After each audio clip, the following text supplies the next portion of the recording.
Բարև ձեզ։ Բարև ձեզ Անի ջան։ Եվ բոլորին, այստեղ մենք արդեն մարդիկ ունենք, ովքեր մեզ միացել են։ Ու կարծում եմ, որ կարող ենք 3-ին ուղիղ սկսել։ Ձայն ուղղակի ստուգենք, ինձ լավ լսում եք։ Այո, ես լսում եմ։ Հիմա արդեն նաև տեսնում եք, բարև ձեզ։ Ես հեսա կարգավորումներն էլ տամ, որ Facebook-ով էլ live գնանք, որովհետև շատ մարդիկ են Facebook-ով են մեզ միանում։ Իսկ այստեղ քանի հոգի է լինելու Zoom-ում։ Կախված քանի հոգի կմիանա, շատ տարբեր է լինում, ինչքան միանան, ինչ որ սահմանափակ։ Նկատի ունեմ գրանցվելով չեն իրանք։ Բաց է, մարդիկ ուղղակի կարող են միանալ ու միանում են առհասարակ, բայց ավելի շատ Facebook-ի live-ով են լինում դիտում։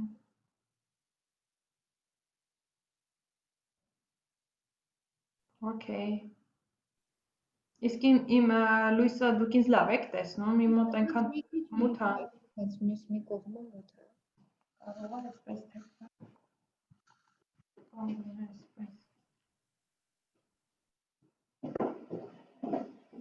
Երևի ավելի լավ է։ Չնայած presentation եմ share անելու, բայց ամենայն դեպս գոնե մի փոքր երևան։ Այստեղ Q&A հատված կա ներքևում, եթե ուշադիր լինեք, մարդիկ սովորաբար այդ մասում են գրում, եթե ինչ-որ ասելիքներ կամ հարցեր ունեն, կամ chat-ով են գրում, ես Facebook-ին կհետևեմ, եթե Facebook-ով ինչ-որ հարցեր լինի, ձեզ chat-ով կուղարկեմ այստեղ։ Իսկ հարցերին session-ի ընթացքում եմ պատասխանելու, թե կարող եմ հետո պատասխանել։ Սովորաբար ամեն մարդ ինքն է որոշում ոնց անի, բայց այս դեպքում սովորաբար վերջի 10 րոպեն են նվիրում հարցերին։ Ոնց ասեք, ոնց ամեն ընթացքում, այնպես որ դուք որովհետև իմ թեման այնց է, որ մեկի կտեսնես մի հատ այնց հարց կտան, Վանա էլի, ու մեկը պիտի շեղվես ամբողջ նյութից, որտեղ հա, դե ուրեմն եթե ժամանակ ունա, կարող եք վերջում ինչ-որ մի քանի։ Հա, ես կնայեմ էլ ինձ մոտ եկած հարցերից, դուք էլ կարող եք ընդեղի հարցերը chat-ում գրել, եթե ինքը թեմայի մեջ լինի կամ շատ չփախնի ընդհանուր խոսքից, կպատասխանեմ, եթե չէ, կթողնեմ վերջում Facebook-ում կոմենտներում կպատասխանեմ կամ վերջում 10 րոպեին, որ դուք ասեցիք։ Դե մարդիկ հիմա արդեն 8 հոգի մեզ միացել է, իրենք էլ արդեն իմանում են, որ վերջում կարող են իրենց հարցերը գրել։ Ես հիմա իմ կամերան կանջատեմ, մեր Գոհարը սկզբում ձեզ կներկայացնի, ընդհանուր ծրագիրը կներկայացնի ժամը 3-ին ու արդեն կարող ենք սկսել։ Շատ լավ։ Հեսա Գոհարին եմ սարքեմ։ Դե ես այստեղ եմ, եթե ինչ-որ բան պետք լինի, ինձ ուղղակի գրեք։ Հա, բարի։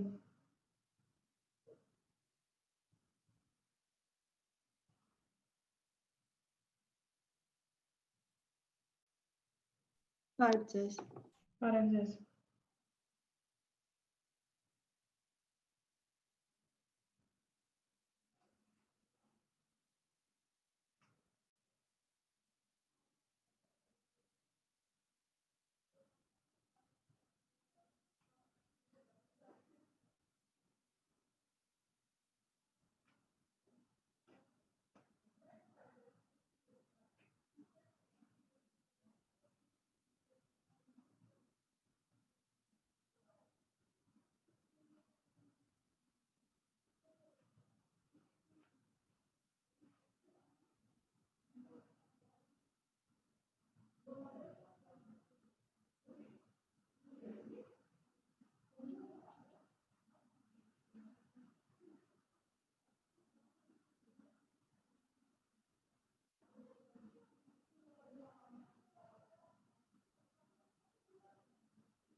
սկսենք, հա։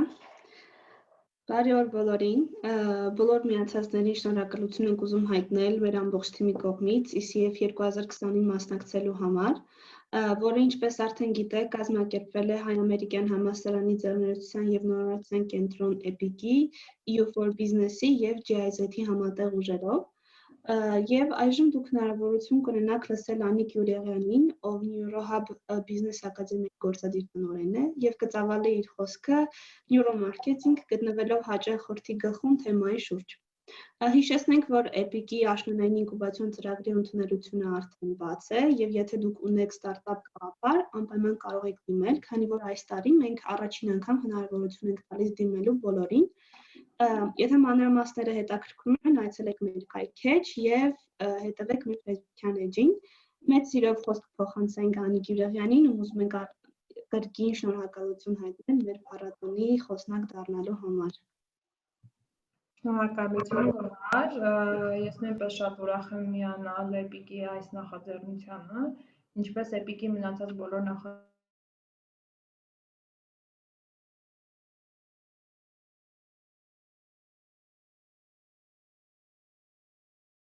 հարցում։ Այսօր իմ թեման շատ գլոբալ եմ պատրաստել, որ մաքսիմում ավելի շատ մեծ լսարան ներգրավի։ Թեման ինչպես միշտ նեյրոմարքեթինգն է, նորագույն տեխնոլոգիաները ինչպես կիրառել մարքեթինգում և զարգացնել բիզնեսը։ Սակայն մենք կփոքրանանք թեմայի մեջ, կնեղանանք, կնեղացնենք և կհասկանանք ինչ է կատարվում մեր գլխուղեղում, որպեսզի հասկանանք բուն էությունը նեյրոմարքեթինգի և նեյրոմարքեթինգի կիրառության անհրաժեշտությունը։ Այս թեմայով շատ վեբինարներ են վերջերս տվել, ու որպեսզի չլինի կրկնություն, բոլոր այն մասնակիցները, ովքեր որ ցանկություն ունեն ավելի խորապես հասկանալու, թե ինչ կտա իրենց նեյրոմարքեթինգի ճանաչությունը, կարող են փնտրել և գտնել, իսկ այսօր կխոսենք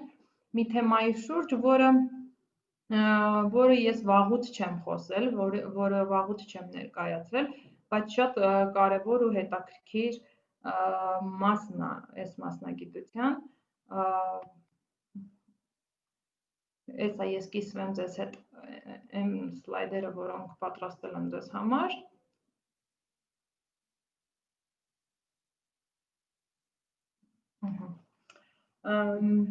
Նեյրոմարքեթինգի այն նեղ մասի վերաբերյալ կխոսենք, թե ինչ է կատարվում մեր հաճախորդի գլխում։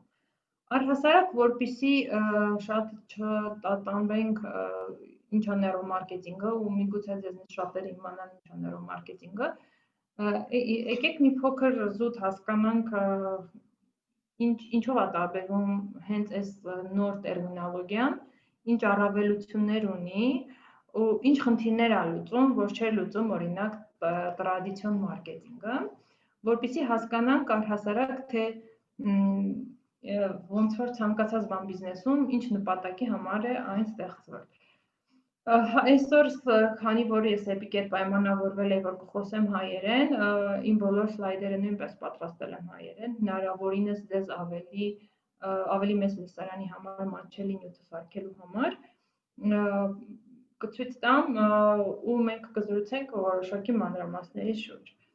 Ուրեմն նեյրոմարքեթինգը ինքը ոչ մարքեթինգի ինչ-որ նոր ուղղվածություն է կամ ինչ-որ այլ տեսակի մարքեթինգ է, այլ նեյրոմարքեթինգը ինքը նոր գործիքակազմով մարքեթինգային հետազոտություններ իրականացնելու հնարավորություն է։ Ինչու նոր գործիքներ, որովհետև նեյրոմարքեթինգում մենք աշխատում ենք լրիվ այլ գործիքակազմով, 5-րդ սերնդի նորագույն տեխնոլոգիանով, այլ ոչ թե դասական մարքեթինգային գործիքներով։ Օրինակի վրա եթե քննարկենք, ցանկացած մարքեթինգային հետազոտության ժամանակ մենք օգտագործում ենք շատ դասական, օրինակ, հետազոտական թուլեր, կլինեն ֆոկուս գրուպաներ, կլինեն քանակական, որակական հետազոտություններ, կլինեն բազմաթիվ մարքեթինգային հետազոտման գործիքներ, սկսած, չգիտեմ,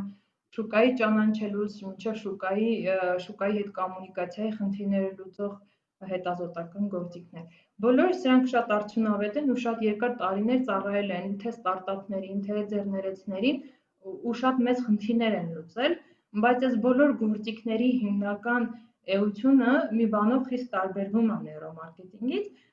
բոլոր այս հետազոտական գործիքները հիմնված են եղել լավագույն փորձի կիրառության մեջ, այսինքն բացատրեմ, ուսումնասիրել են շուկայի լավագույն փորձերը նմանատիպ ոլորտում գործող ընկերությունների օրինակների հիման վրա ու նրանց հանդիպած խնդիրների եւ challenge-ների հիման վրա առաջ են եկել լուծումներ եւ այդ լուծումները սկսվել են կիրառվել ոլորտի մասնագետների կողմից։ Սակայն ժամանակի ընթացքում շուկան հագեցել է եւ շատ գործիքներ սկսել են լինել ոչ այնքան կորեկտ ու իրանք ցույց չեն տվել այն ճշգրտությունը, ինչ անհրաժեշտ է եղել շուկայում նորագույն պրոդուկտներ առաջ խաղացնելու հարցում, ուստի եկել է նեյրոմարկետինգի գաղափարը, իսկ նեյրոմարկետինգի գաղափարը հենց բուն սպառողի վարքագծի եւ սպառողի որոշումների կայացման գործընթացի ընկալման, չափման եւ այդ ամբողջի կիրառության արդյունքն է։ Նեյրոմարկետինգը ինքը նեյրոսայենսի կիրառությունն է մարքեթինգի ոլորտում, օգտագործելով հենց նեյրոսայենսի գործիքները։ Մենք մի քիչ ավելի ուշ կծանոթանանք մի գործիքի ու կտեսնենք, թե այդ գործիքի միջոցով ինչպես ենք մենք չափում մեր մարքեթինգային ցանկացած կրիչ ու ինչ չափելի է դառնում մեր մարքեթինգը առհասարակ։ Իսկ էությունը նեյրոմարկետինգի դա հասկանալ սպառողի վարքագծի առանձնահատկությունները ու այդ ամեն ինչը հասկանալ ոչ թե սոցիոլոգիական փորձերի, փորձարկումների, լավ ու վատ կատարված experience-ների արդյունքում, այլ մի գործիքակազմով, որը ավելի ստույգ կարող է չափել այդ արդյունքները։ Նեյրոմարկետինգի գլխավոր եւ ամենակարևոր առանձնահատկությունը, որ տարբերվում է տրադիցիոն մեթոդաբանական այդ գործիքներից, նրանն է, որ մենք աշխատում ենք մարդու գլխուղեղի հետ։ Այսինքն, բոլոր այն process-ները, որոնք կատարվում են մեր շուրջը, շատ պարզ ու շատ հասկանալի արտացոլվում են մեր գլխուղեղում։ Մենք գիտենք, որ նույնիսկ առօրյայում մեր ցանկացած գործողություն կառավարվում է մեր գլխուղեղի միջոցով, մեր նյարդային համակարգի միջոցով։ Իսկ մարքեթինգը ինքը ընդհանրապես հետևանք է, այսինքն մեր որոշումների կայացման գործընթացում մի հետաքրքիր ուղղվածություն է, որ մենք կարող ենք հասկանալով գլխուղեղի աշխատանքը ունենալ ավելի արդյունավետ օրինակ մարքեթինգ։ Ինչով է տարբերվում առհասարակ նեյրոմարկետինգը ինքը վարքագծային մարքեթինգի կամ վարքագծային էկոնոմիկայի մաս հանդիսացող վարքագծային մարքեթինգի ինչ որ ադապտացիա է, այսինքն ճանաչել է հաճախորդի buying path-ը, գնումներ կատարելու այդ ճանապարհը ու փորձել ներազդել որոշակի գործոններով այդ որոշումների կայացման գործընթացի վրա։ Իսկ որոշումների կայացման գործընթացը neuroscientist-ները բացատրել են, որ մեր գլխուղեղում բավականին իրացիոնալ process է ու այդքան էլ ռացիոնալ process չի, ուստի երբեմն մեր գնումները ավելի շատ իրացիոնալ են, քան ռացիոնալ։ Ինչով է սա պայմանավորված, որ մեր գլխուղեղը ինքը հեսա մենք բոլորս կներթափանցենք, կտեսնենք, թե ինչ հետաքրքիր տարբեր շերտերից է բաղկացած ու ամեն շերտում հետաքրքիր տարբեր ֆունկցիոնալություն ունի ու կախված որևէ շերտի ակտիվությունից մեր որոշումները բնականաբար խիստ տարբերվում են։ Կան ենթագիտակցական որոշումներ, կան ռացիոնալ հաշվարկված որոշումներ ու մարքեթինգի ամբողջ էությունը կամ նեյրոմարկետինգի ամբողջ էությունը կարողանալ ստեղծել այնպիսի պրոդուկտներ, ծառայություններ, որպեսզի մեր գնորդները, սպառողները որոշումներ կայացնեն ավելի իրացիոնալ ֆոնի վրա, այսինքն հակված լինեն ձեռք բերելու տվյալ պրոդուկտը կամ ծառայությունը առանց շատ երկար բարակ բացատրություններ տալու ձեռքբերման հետևանքով ստացված արժեքների վերաբերյալ։ Բացի ռացիոնալ եւ իրացիոնալ լինելու մեր տեսակից մենք նաեւ շատ պարբերաբար ենք կրկնում նույն սխալները, որոնք կատարում ենք, օրինակ գնման behavior-ի ժամանակ մենք շատ անգամ գիտենք, չէ, որ ինչ-որ մի բան ձեռք ենք բերում, մեզ անհրաժեշտ չի, ու հաջորդ անգամ իմանալով անգամ, որ հեսա մենք դա այդ գնումը կկատարենք ու հաստատ էլի փոշմանելու ենք, քանի որ արդեն փորձ ունենք դրա հետ կապված, նորից նույն սխալը երկրորդ անգամ կատարում ենք։ Ուստի հենվելով շատ այդ behavioral հատկությունների հիման վրա նեյրոմարկետինգ tool-եր են ստեղծվել, որոնք չափում են հենց այդ իրացիոնալության սահմանում մեր կատարած որոշումները, որպեսզի մեր մարքեթինգը ավելի էֆեկտիվ լինի։ Երկու կարևոր բան եմ ուզում նշել վարքագծային առհասարակ մարքեթինգից ու բիզնեսում ինչպես կարող եք վարքագծային մարքեթինգը սկզբունքայինորեն կիրառել, դա մեկը նա է, որ միշտ պետք է դիտարկենք, որ մենք ցանկացած որոշում կայացնելուց կատարում ենք այն համատեքստում, այսինքն մենք երբեք չգիտենք, թե ինչ-որ մի բանի կարիք ունենք, եթե մեզ դա չեն հիշեցնում, եթե կոպիտ ասեմ։ Այսինքն մարքեթինգում կամ վաճառքներում, որպեսզի բարձրացնենք մեր պրոդուկտի կամ սերվիսի շրջանառությունը, մենք պետք է հիշենք, որ մեր գնորդը կամ մեր սպառողը ինքը իր որոշումները կայացնում է հետևյալ սկզբունքով, համատեքստերի միջոցով ներկայացնելով քո ապրանքը կամ սերվիսը քո գնորդին։ Եվ երկրորդ կարևոր սկզբունքը, որ ես կուզենայի, որ որպես ինսայթ վերցնեինք այս սեսիայից, դա որ ցանկացած սպառող գնող կամ մենք ինքներս ցանկացած ծառայության, ապրանքի առավելությունները գնահատում ենք միայն համեմատության սկզբունքով, այսինքն այստեղ նույնպես մենք պետք է ունենանք համեմատության օբյեկտ, որպեսզի հասկանանք այս կամ այն ծառայության կամ գնումներ կատարելուց ճիշտ որոշում ենք կայացնում, թե ոչ։ Իսկ համեմատության օբյեկտները անհրաժեշտ է մարքեթինգում ստեղծել, որպեսզի կարողանալ ընդգծել բուն կարևորություն ունեցող պրոդուկտի առավելությունները։ Որպեսզի պատկերացնենք, թե ինչպես ենք աշխատում մենք նեյրոմարկետոլոգներս, պետք է մի շատ պարզ քարտեզ ձեզ ցույց տամ, որը մենք կոչում ենք mind map, այսինքն մեր գլխուղեղը ինքը բաղկացած է շատ կետերից, եթե կոպիտ ասենք, որպեսզի հասկանաք, որոնք պատասխանատու են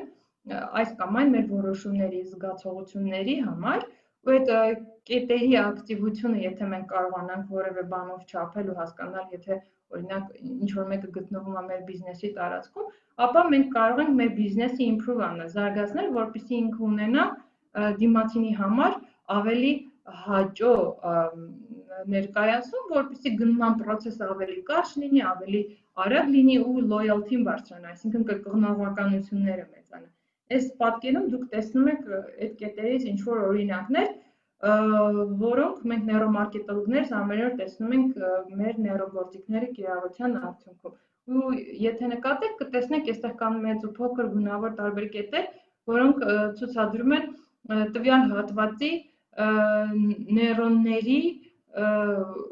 ինտենսիվությունը, այսինքն խտությունը, որ միտեղ դա ակտիվության չափն է, հեսա մենք կծանոթանանք դա ոնց ենք չափում, բայց որպեսզի այն ինչի մասին պատրաստվում եմ խոսել դուք ավելի պատկերավոր տեսնեք, ինձ թվում է այս նկարը շատ լավ բնութագրում է այն քարտեզը, որի հետ մենք քարտեզագրում ենք մեր գլխուղեղը, գնորդի կամ սպառողի կամ թիրախավորված մարդու ու հասկանում, թե ինքը ինչ experience է ունենում մեր պրոդուկտը կամ ծառայությունը կիրառելուց ու բնականաբար կարողանում ենք որոշակի մանիպուլյատիվ ազդեցություններ ունենանք, առաջարկելով այն, ինչի կարիքը այդ պահին ինքը ունի, թեկուզ ենթագիտակցական մակարդակով։ Ես մի քիչ սխալ արեցի, որ օգտագործեցի մանիպուլյատիվ բառը, առհասարակ ցանկացած մարքեթինգային campaign ինքը շատ կոպիտ մանիպուլյատիվ բնույթ ունի, այսինքն նրա նպատակն է հանել մարդու ցանկությունները ու դրանից սարքել շուկայում պահանջարկ, իսկ նեյրոմարկետինգի ժամանակ մի քիչ ավելի են խուսափում այդ բառը կիրառելուց, որովհետև մի տեսակ վախ է առաջացնում, հատկապես սպառողական իրավունքի տեսակետից, բայց իրականում այդպես չի, նույն բանն է, ուղղակի այնտեղ հետազոտական գործիքներն են զուտ տարբեր, բայց նպատակը առհասարակ կապ չունի նեյրոմարկետինգը, դասական մարքեթինգը, միգուցե մի քանի տարի հետո ավելի տրենդային ուղղություններ առաջ գան։ Միևնույնն է, բոլոր պարագաներում նպատակը միայն է հասկանալ սպառողին եւ առաջարկել սպառողին ամենահամապատասխան առաջարկը կատարել։ Եթե փորձենք սահմանել նեյրոմարքեթինգը, կասենք, որ նեյրոմարքեթինգը դա մեր սպառողի գլխուղեղում կատարվող նեյրոնների, նյարդերի ակտիվությունն է, երբ նրանք օգտագործում են կամ գտնվում են միջավայրում մեր պրոդուկտի կամ ծառայության հետ, որի միջոցով մենք կարող ենք ավելի պարզ հասկանալ, արդյոք մեր սպառողը օգտագործում է մեր պրոդուկտը, չգիտեմ, կարճաժամկետ, թե ունի երկարաժամկետ կախվածություն, թե միգուցե ունի այլ ինչ-որ buying behavior-ներ կարող է ցուցաբերել մեր պրոդուկտի հետ կոմունիկացիայից։ Որպեսզի այն վերևի նկարը մի քիչ ձեզ համար ավելի մարքետոլոգների կամ բիզնես օուներների համար ավելի պարզ լինի, այս մյուսն եմ ուզում ցույց տալ, այստեղ ավելի պարզ երևում է կոնկրետ օրինակ մեր գլխուղեղի որ հատվածը ինչի համար է պատասխանատու, ուստի օրինակ եթե ես խմում եմ ինչ-որ հյութ կամ ինչ-որ մի կայքից եմ օգտվում կամ հաճախում եմ ինչ-որ մի խանութ կամ retailer, իմ գլխուղեղում կատարվող բոլոր activity-ները շատ պարզ երևում են ու մարքետոլոգները դրանից կարող են հասկանալ, օրինակ ես բարձր ներգրավվածություն ունեմ, թե օրինակ ցածր ներգրավվածություն ունեմ տվյալ պրոդուկտի կամ ծառայությունից օգտվելուց, կամ էմոցիոնալ ինչ ֆոնում եմ գտնում, կամ ինչ ցանկություններ ու նիդեր են առաջացնում, կամ ինչ կա, որ պետք է փոխել, ու այդ ամենը ավելի բարձրացնում է էֆեկտիվությունը մեր մարքեթինգի, եթե մենք դա ինֆորմացված ենք։ Հիմա փորձենք մի քիչ այս ինչի մասին, որ ես պատմեցի, հասկանանք, թե մենք դա ոնց ենք անում։ Այսինքն բոլորը գիտեն, թե գիտեն ինչ է նեյրոմարքեթինգը, միգուցե արդեն շատ են լսել դրա մասին, բայց չգիտեն հենց այդ process-ը ոնց է իրականանում։ Դրա համար ես կուզենայի այսօր ձեզ ցույց տալ մի հատ պարզագույն ճանապարհ, որի միջոցով մենք կատարում ենք օրինակ ցանկացած հետազոտություն ու հետազոտության արդյունքում ստանում ենք որոշակի ինսայթներ, որի հիման վրա օրինակ կատարում ենք մեր մարքեթինգի բարելավում։ Իսկ որպեսզի դա հասկանանք, եկեք նախ հասկանանք չնայած շատ բարդ օրգան է մեր գլխուղեղը, բայց փորձենք գոնե մակերեսային պատկերացում ունենալ, թե ինչ է մեր գլխուղեղը ու ոնց կարելի է ճանաչելով մեր գլխուղեղի ազդակները ունենալ օրինակ ավելի արդյունավետ մարքեթինգ։ Այն որ բոլորս գիտենք, որ մեր գլխուղեղը երկու կիսագնդերից է բաղկացած ու որ ամեն կիսագունդը ունի որոշակի ֆունկցիոնալություն, նորություն չի, այստեղ ես սլայդ եմ պատրաստել, հետագայում եթե ձեզ հետաքրքիր է կարող եք նայել մանրամասն, թե օրինակ մեր աջ կամ ձախ կիսագնդերը ինչի համար են պատասխանատու, իսկ սա մեզ ինչի համար է պետք, օրինակ եթե մենք ինչ-որ գովազդ ենք նեյրոմարքեթինգ փորձում սարքել, ու մեր գովազդի նպատակների մեզ սահմանված է օրինակ առաջացնել կարճաժամկետ վախ, որի միջոցով կունենանք երկարաժամկետ հիշողություն կամ տպավորություն մեր սպառողի մոտ, մենք պետք է հասկանանք, օրինակ մեր գլխուղեղում վախ առաջացնող հատվածում կա նեյրոնների կամ նյարդերի activity, ու որ իմանում ենք, բնականաբար հասկանում ենք մեր նպատակին հասել ենք, թե ոչ, կամ նույն ձև մնացած նպատակների դեպքում ցանկացած մարքեթինգային կամպեյն պետք է ունենա նպատակները սահմանում, նույն ձև էլ նեյրոմարքեթինգում պետք է ցանկացած հետազոտության մեջ ունենաս նպատակների սահմանում, հասկանալ, թե ինչ նպատակներ է հետապնդում ձեր մարքեթինգային կամպեյնը ստեղծելու ժամանակ։ Մի շատ կարևոր բանից եմ ուզում խոսել, մինչև նաև խորանալը հասկանալ, թե մեր գլխուղեղը ինչպես է անցնում մարքեթինգը, դա մեր սպառողների ընտրություններ կատարելու ժամանակ հանդիպող 3 կարևոր խոչընդոտներն են, որոնք նեյրոմարքեթինգում բավականին լայն կիրառություն են ունենում։ Առաջինը դա ուշադրության սահմանափակումն է։ Մենք պետք է հասկանանք, որ կա մի ժամանակային սահմանափակում, որի ընթացքում մեր գնորդը ունի կենտրոնացված ուշադրություն, պետք է հասկանանք այդ ժամանակում ամենաճիշտ ցուցադրվող կամ հաղորդվող մարքեթինգային մեսեջը որը պետք է լինի։ ու շատ փոխում է արդյունավետությունը քո մարքեթինգի կոմունիկացիայի, երբ որ դու հասկանում ես այդ նրբությունները։ Երկրորդը դա հաշվողական սահմանափակումներն են։ Մեր բոլոր սպառողները, այսինքն բոլորս, ունենք հաշվողական սահմանափակումներ։ Մեկի մոտ այդ սահմանը մի քիչ ավելի ընդարձական, մյուսի մոտ ավելի սահմանափակ, սակայն բոլորս ունենք այդ արագ հաշվելու ունակությունը, որը մեզ կամ խանգարում կամ օգնում է ցանկացած գնում կատարելուց որոշումների այդ process-ում, եւ կարճատեսություն սահմանափակումն է,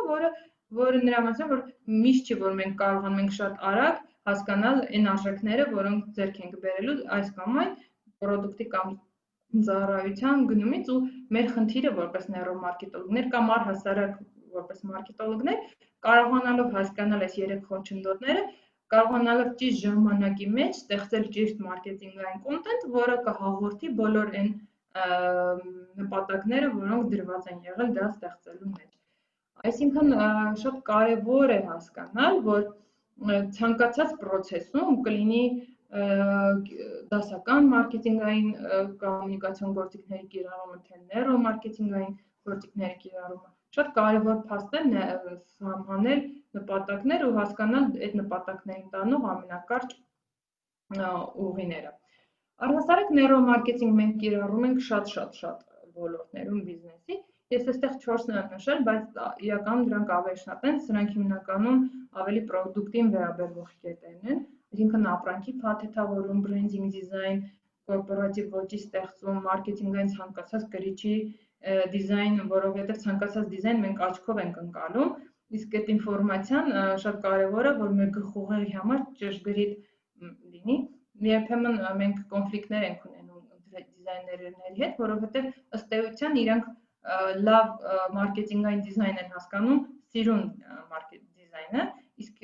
սիրունությունը այդ միշտ չի, որ բերում է մարքեթինգային էֆեկտիվության, այսինքն երբեմն մենք այդտեղ ունենում ենք կոնֆլիկտների բախում, երբեմն արդյունավետությունը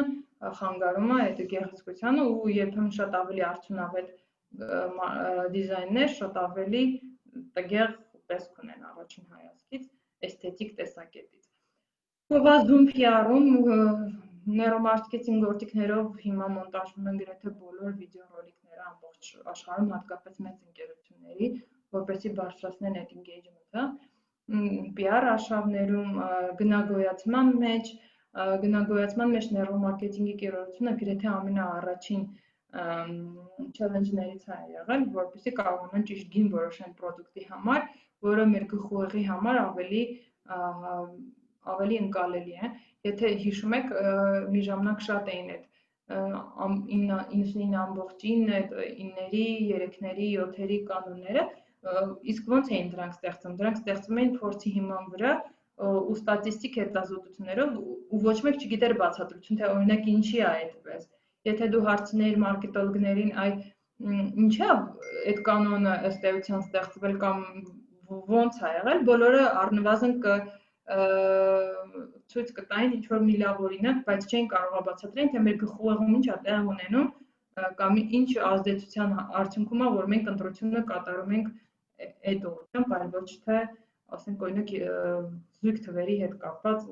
ասենք նախընտրում են զույգ թվեր, այլ ոչ թե կեմ թվեր։ Ուզում եմ ասեմ, նեյրոմարկեթինգը ինքը advanced marketing է, որը բացատրություն է տալիս,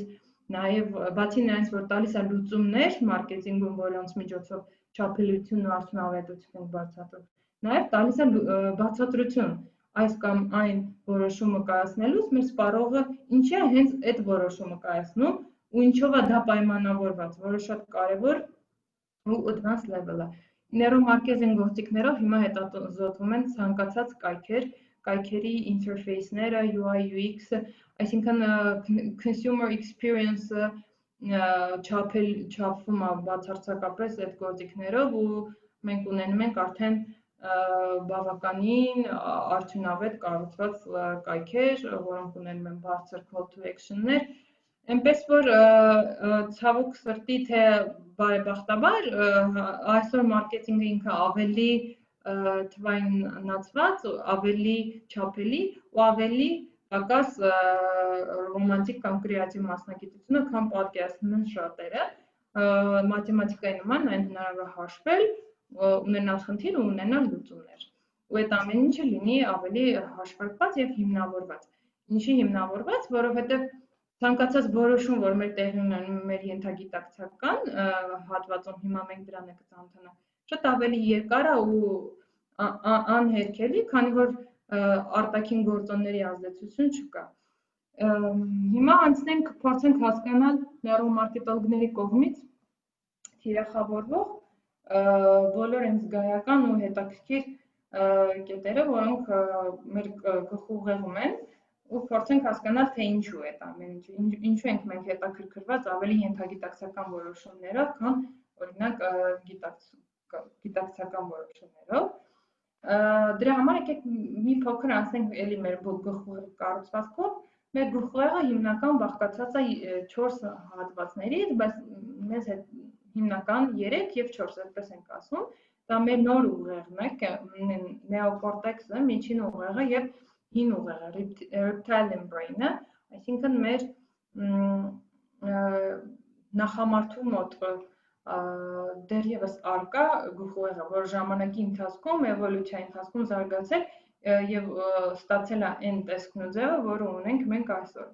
Ինչով են տարբերվում դրանք։ Մեր նոր ուղեղը այդ էվոլյուցիայի հետևանքով զարգացած եւ առաջացած ուղեղը ինքը ըստ էության շատ այլ բաների համար է պատասխան, շատ այլ ֆունկցիոնալ մտածողական, հաշվողական եւ ավելի ռացիոնալ ուղեղն է, որը ինֆորմացիայի առատությունից սկսել է ձևավորվել։ Իսկ մեր հետին ուղեղը, այսինքն մեր սողունային ուղեղը, ինքը մեր պատասխանատու է մեր գոյատևման, մեր ինքնապաշտպանական եւ այլ շատ բնազդային մակարդակով ֆունկցիաների համար, իսկ երբ որ մենք կարողանում ենք ստեղծել մի այնպիսի բրենդ, որը մեր գիտակցական որոշումների արդյունքը չի, այլ մեր ենթագիտակցական որոշումների արդյունքն է, բնականաբար մենք կարողանում ենք ունենալ շատ մեծ բարձր լոյալություն, բացատրեմ։ Օրինակ մենք շատ բրենդերից օգտվում ենք ոչ թե նրա համար, չեմ ուզում անուններ ասեմ զուտ,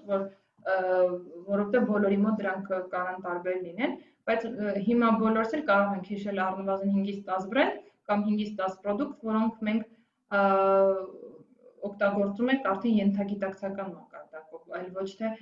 հաշվում ենք եւ ռացիոնալ որոշում ենք ասում, որ դա մեզ պետք է։ Ուղղակի մենք սովորում ենք ու ենթագիտակցորեն մեզ համար այդ բրենդերը ասոցացվում են տվյալ պրոդուկտի լավագույն որոշման հետ։ Որպեսզի հասկանանք, եկեք մի քիչ էլ կեղևից խոսենք, այսինքն մեր առաջնային ուղեղից։ Մեր առաջնային ուղեղը մեր բոլոր ռացիոնալ որոշումների համար պատասխանատու ուղեղն է, ու դրա համար ինքը ըստ էության նեյրոմարկետոլոգների համար հետաքրքիր է տեսնել այնտեղ ազդեցություններ կամ activity-ներ, բայց կախված էլի նպատակից, երբեմն մեզ համար ավելի խորքային հետազոտություններն են հետաքրքրում, այլ ոչ թե օրինակ կեղևում կամ նեոկորտեքսում տեղի ունեցած activity-ները։ Կեղևը ինքը 6 նյարդալարերից բաղկացած հատված է ու հիմնականում այն առկա է բոլոր կաթնասունների մոտ ու պատասխանատու է մեր բոլոր բարձրագույն տեղեկատվական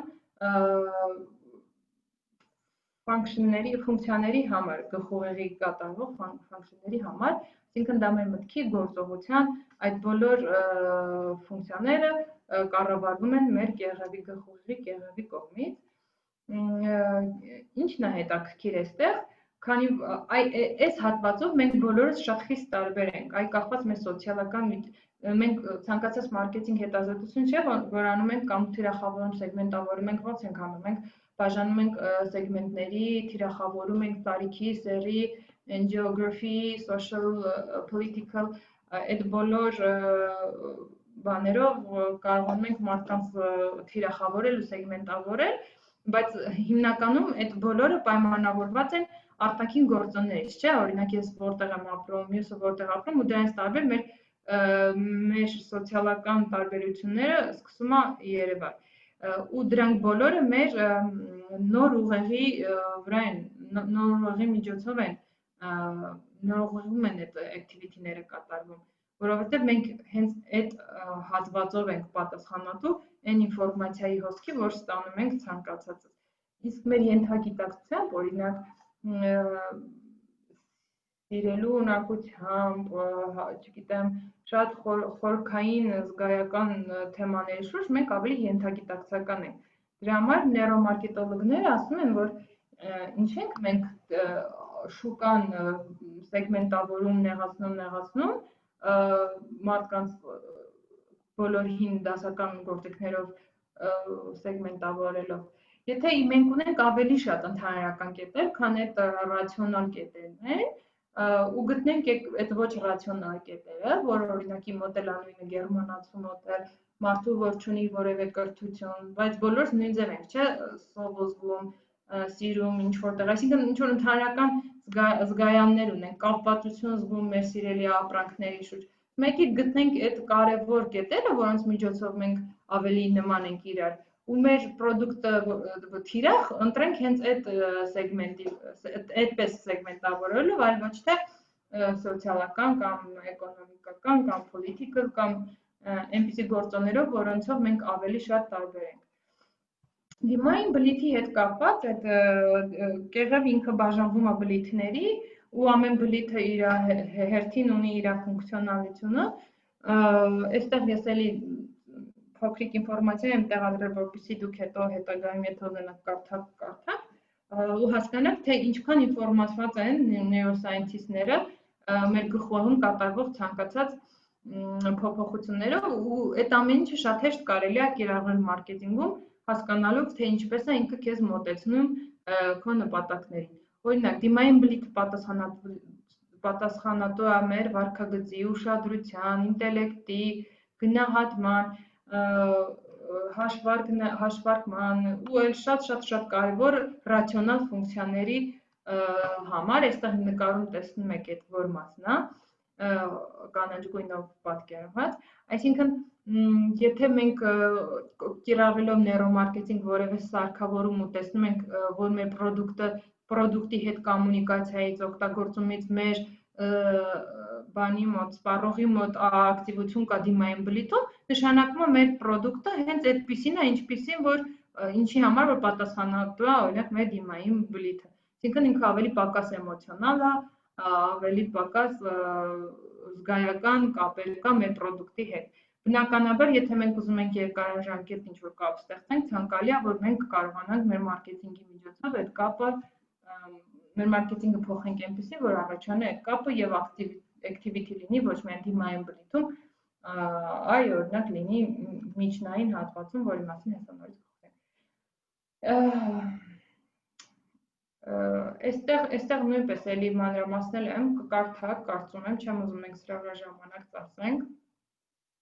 հասկանալու համար, թե որ հատվածը մեր կեղևի ինչի համար է պատասխանում, բայց այդ ինֆորմացիան շատ կարևոր է հասկանալու համար,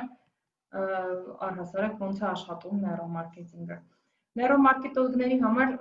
եթե ոչ ենթագիտակցության կամ հին ուղեղի ամենակարևորը լինելուց, երկրորդ կարևորությունը դա լիմբիկ մեր համակարգն է, որ միջին ուղեղն է, այստեղ նկարի մեջ պատկերված է,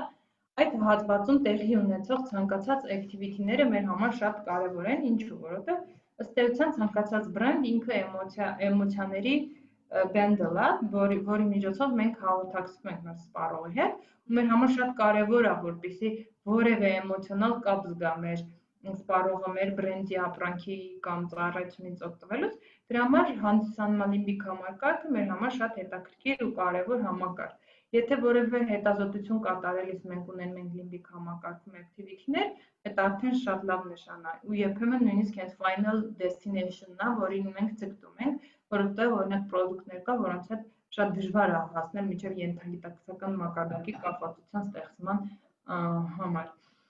Մեր լիմբիկ համակարգ պատասխանատու է մեր լսողական, տեսողական, երաժշտության ընկալման, այսինքն ձեր բրենդի ձայնը, հոտը, գույնը, այդ ամբողջ կապը, որի միջոցով ունենում է ձեր սպառողը, պատասխանատու է մեր լիմբիկ համակարգը, ու եթե մեր բրենդի կիրառության ժամանակ մեր լիմբիկ համակարգում տեղի է ունենում բարձր activity, նշանակում է մենք կարողացել ենք ստանալ մեր սպառողի հետ մարքեթինգ կոմունիկացիայի բարձր level։ Ինչ ասեմ, ավելացնեմ լիմբիկ համակարգից։ Լիմբիկ համակարգը բացի նրանից, որ այդ մեր էմոցիաների հետ է կապված ու այդ ամբողջ էմոցիոնալ բենդլն է պարունակում, ինքը նաև կապող գլխուղի հետ կապող ուղին է մեր հին եւ նոր ուղեղների ու այդքանով ինքը շատ հետաքրքիր ազդեցություն ունի առհասարակ ամբողջ ուղեղի համակարգի հետ։ Ուղեղի ցողուն է լիմբիկ համակարգի այն հատվածն է, որը կապում է հենց մեր հին ուղեղի հետ, ենթագիտակցության հետ, մեր ժողովրդական լեզվով ասած, ու հենց այդ հատվածն է, որ պատասխանատու է մեր սրտի զարկերի, շնչառական եւ այլն ճշմահետ, եթե շատ մի քիչ ավելի առաջ, երբ որ չկային այս տեխնոլոգիաները, օրինակ eye tracker EEG-ին, որոնց միջոցով հիմա research-ներ են անում, նեյրոմարքեթինգ research-ներ, անուն իհարկե այդպիսին չէր, բայց նպատակը այդպիսին էր, անում էին հենց այն կենսաբանական չափորոշիչներով, շնչառությունով, սրտի զարկերով ու հասկանում էին, թե մարդու ներգրավվածությունը կամ մարդու ընկալումը ինչպիսին է, օրինակ այդ տեսանյութը վիդեո ad-ը նայելու ժամանակ, օրինակի համար։ Հին ուղեղը դա մեր buying brain-ն է, այսինքն նեյրոմարքետոլոգներով մենք ասում ենք buy button, այսինքն այն գլխի մեջ այն կնոպկան, որ սխմում է, որ պիտի դու գնես էդի, հենց գտնվում է մեր հին ուղեղում, ու եթե որևէ product-ի research-ի ժամանակ հին ուղեղում ենք ունենում ենք activity, այդ ֆանտաստիկ արդյունքը նշանակում է շատ երկարաժամկետ ու loyally կապվածություն ազգում մեր consumer brand-ի հետ կապված, որովհետև հին ուղեղը ամենաբարդ ու ամենախորը ազդեցություն, ամենադժվարը activity-ները առաջացնող ուղեղն է, եթե դրանք վերաբերում են բրենդերին, առհասարակ ինքը ամենափոքրն է, 10%-ն է ամբողջ գլխուղեղի, չնայած պարունակում է ինֆորմացիայի ամբողջ 50%-ը, որը հենց իրեն սարքում է այդպես շատ կարևոր ու հզոր մաս մեր գլխուղեղում, ու էվոլյուցիայի ընթացքում ինքը գրեթե չի փոխվել, ամենակարևորը մեր ազդեցությունը շատ փոքր է մեր ենթագիտակցության վրա, այսինքն գրեթե անհնարին է, երբեմն հենց այդ փաստից է գալիս այն մեր անտրամաբանական իրացիոնալ լինելը, որ մենք շատ բան հասկանում ենք, բայց ի վիճակի չենք դա կառավարել, որովհետև դա ենթագիտական մակարդակով ենք կատարում, ու հիմա շատ skiller կան, որ փորձում են մարդուն սովորեցնել ինչպես հաղթահարել այդ ենթագիտակցական օրինակ խնդիրները լուծեն, բայց իրականում դրանք բավականին բարդ են ու սովորական պարզագույն ձևով մի քիչ դա դժվար կլինի։ Այսպես ցույց տամ ձեզ գործիքը, կոնկրետ այս նկարում մարդը, որը թեստավորում է, ինքը միանգամից երկու գործիք է կրում, eye tracker եւ EEG, իսկ նեյրոկապի միջոցները հետեւճես 4-ն եմ ես այսօր գրել, բայց մենք EEG-ից ենք խոսալու, EEG-ից նաև ունենք Հայաստանում եւ երբեմն eye tracking ենք բերում Հայաստան հետազոտությունների համար, որի միջոցով կարողանում են հասկանալ պարզ ձև կոնտակտի ժամանակ սպառողը ինչ գլխուղեղում նյարդային ինչ activity-ա տեղի ունենում։ EEG-ն հետ էլեկտրոուղեղագրությունն է, եթե նկարով էսենց նայենք, ժամանակին մի քիչ ավելի հիմա կան շատ ժամանակակից գործիքներ, որոնք շատ սիրուն են, այդպես օգտագործելուց խնդիրներ չես ունենում, տենց էմոցիոնալ այս են գործիքները, որոնց միջոցով հայտնաբերում են հենց գլխուղեղի ֆունկցիաների խախտումները, այսինքն բժշկության մեջ կիրառվող այդ գործիքները արդեն նաև կիրառվում են մարքեթինգի մեջ հասկանալու զուտ սպառողի վերաբերմունքը product-ի հետ կապված։ Իսկ ինչպես է աշխատում EEG-ն, ինքը գլխամաշկիսեցնող էլեկտրոդներով բաղկացած սարքավորում է, որը կարողանում է չափել գլխուղեղում այդ նեյրոնների շարժը, activity-ն։ Որպեսզի հասկանաք, պատկերացրեք, բոլոր նեյրոնները մեր գլխուղեղում ունեն էլեկտրոէներգիա, ու իրանք ամեն մեկը միասին այդ շատ ցածր մեգահերցը, բայց երբ որ իրանք շատ են, այսինքն օրինակ ես ինչ-որ մի բան դիտելիս շատ ինձ դուր է գալի, այդ activity-ն բարձրանում է, շատ նեյրոնների քանակը խմբավորվում են ու այդ հոսանքը, որ արտադրում են միասին, սկսում է բարձրանալ ամպլիտուդայով ու բնականաբար ցույց է տալիս իմ վերաբերմունքը, օրինակ այդ մարքեթինգային կրիչի կամ այդ ֆիլմի կամ այդ վիդեոյի կամ այդ նկարի կամ այդ packaging-ից օգտվելու այդ process-ում իմ ընկալումը վերաբերմունքը ու բնականաբար այդ activity-ները չափելով մենք կարողանում ենք շատ ավելի իրատեսական որոշումների գանք մեր մարքեթինգում։ Այստեղ շատ բարձր ցույց է տալի, թե այդ կետերով ինչպես են activity-ները առաջանում գլխուղեղում ու բնականաբար այդ ամեն ինչը չափելուց հասկանալուց հետո մենք կարողանում ենք ունենալ խիստ դժգրիտ ինֆորմացիա մեր վերաբերմունքը բրենդի նկատմամբ։ Կայ օրինակ մի ժամանակ չէ, հիմա է շատ focus գրուպաների միջոցով են անցկացնում, չէ, ինֆորմացիայի հավաքագրում ու ոնց է այդ ամեն ինչ, այսինքն դրանք շատ ռացիոնալ պատասխաններ են, որոնք տալիս են այն մարդիկ, ովքեր թեստի են ենթարկվում, իսկ այստեղ դու տեսնում ես ոչ թե նրա ռացիոնալ պատասխանները կամ այլ տեսնում ես ռեալ իր գլխուղեղում ինչ է կատարվում։ EEG մասին, EEG-ն ինքը առհասարակ 4 ալիքներով է հիմնականում, առաջինը 8-ից 13 Hz դա մեր ալֆա ալիքներն են, որոնց առկայությունը մեր հետազոտության ժամանակ նշանակում է, որ մեր հետազոտվող անձը գտնվում է հանգիստ ու աչալուրջ վիճակում։ 13-ից բարձր ալիքները դրանք խոսում են նրա ակտիվ, այսինքն բարձր հետաքրքրվածությունն, բարձր ակտիվության մասին։ Դելտա ու գամմա ալիքները բնականաբար ավելի ցածր են ու մենք սրանք չենք դիտարկում նեյրոմարքեթինգի մեջ, սովորաբար սա նշանակում է այս ալիքների ամպլիտուդան քնած մարդու մոտ է ավելի շատ լինում, իսկ եթե մարդը արթուն է ու ինչ-որ թեստինգի ժամանակ ունի այս ամպլիտուդայով ակտիվություն, նշանակում է ինքը առհասարակ հետաքրքրված չի այդ պրոդուկտի կամ ծառայության մեջ, բնականաբար նշանակում է ինչ-որ բան շատ սխալ է գնում այդ կրիչի հետ կապված։ Այս բանաձևով ենք մենք հաշվում engagement-ը, engagement index-ը, այսինքն բետան բաժանում ենք ալֆայի plus theta ու սա 0.2 վայրկյանում եք չափվում է, ու այդ ինֆորմացիայի ամբողջ ինֆորմացիայի իր վրա որ դրվում է, ստանում ենք այդ ամբողջական պատկերը, որի միջոցով հասկանում ենք, թե որքան է այդ consumer engagement-ը տվյալ մարքեթինգային կրիչի հետազոտման ժամանակ ու գալիս ենք վերլուծություններով ու վերջում գալիս ենք ամփոփիչ եզրահանգումներով, ըստ դրա ինչպես պետք է փոխվի տվյալ բրենդի պրոդուկտի կամ ծառայության մարքեթինգը։ Մենք սովորաբար փնտրում ենք 1-ից բարձր ներգրավվածության ինդեքս, որը խոսում է, որ ամեն ինչ լավ է, ու շատ կարևոր հետևությունը, որ մենք research-ներից անում ենք, դրանք են հասկանալ, թե տվյալ մարքեթինգային կրիչը, օրինակ եթե բաներ ենք հետազոտում կամ որևէ կայքի ինտերֆեյս ենք հետազոտում, ռացիոնալ եւ էմոցիոնալ կոմպոնենտների առկայությունը ինչպիսին է ու ըստ դրա հասկանում ենք որ կոմպոնենտի վրա պետք է աշխատենք, օրինակ տանկ հատկություններ մեր բրենդինգի ժամանակ ռացիոնալ կոմպոնենտի, թե ավելի էմոցիոնալ կոմպոնենտի։ Այսինքն այս ամեն ինչը սարքում է մարքեթինգը շատ հաշվելի ու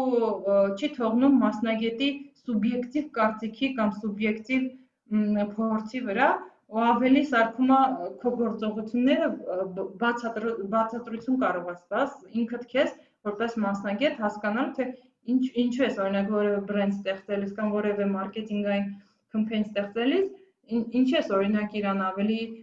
էմոցիոնալ սարքում թե օրինակ ավելի ռացիոնալ որովհետև դու կարող ես աշխատես ու պարզվի որ դու լրիվ սխալ ուղղության վրա ես ինչ որ գնաս թրենդերի հետևից կամ այնպես բաներ, բայց քո բրենդը դրա կարիքը չունենա։ Այսինքն մարքեթինգը ըստ էության ամբողջությամբ մաթեմատիկայի նման այսօր չափելի է ու շատ կարևոր է, որ այդ ռեսուրսները ծախսվեն համաչափ, այլ ոչ թե հիմնված լինեն մի քիչ ավելի ոչ ռացիոնալ որոշումների հիման վրա։ Մոտավորապես այսքանն է ես պատրաստել։ Հիմա սիրով կպատասխանեմ ձեր հարցերին, եթե այդպիսիք կան։ Ես սպասեք նայեմ ձեր հարցերը։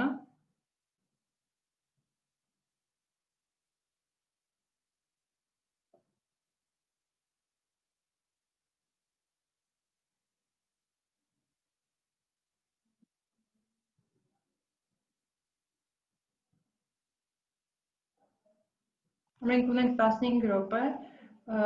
ես չեմ տեսնում, թե չկան հարցեր, ճիշտ է։ Okay, մենք չունենք հարցեր, չգիտեմ այդ լավ է թե վատ, բայց եթե ընթացքում առաջանա հարցեր, անպայման սիրով տեսանյութի կարող եք թողել, ես հաճույքով կպատասխանեմ ավելի ուշ։ Այսքանը, եթե չունենք հարցեր, այս ժամանակը նախատեսված էր վերջի 10-15 րոպեն հարցերի համար, կարող ենք ավարտել։ Դե ինչ տեսություն բոլորիդ, շնորհակալություն հրավերի, հուսով եմ թեման ձեզ հետաքրքիր էր, ճիշտ է մի քիչ ծանր էր, ինքը ավելի բիզնեսի համար, բայց միևնույնն է շատ կարևոր է, եթե դու մեծ քայլ ես անում ու որոշում ես բիզնես սկսել Հայաստանում։ Տեսություն բոլորին։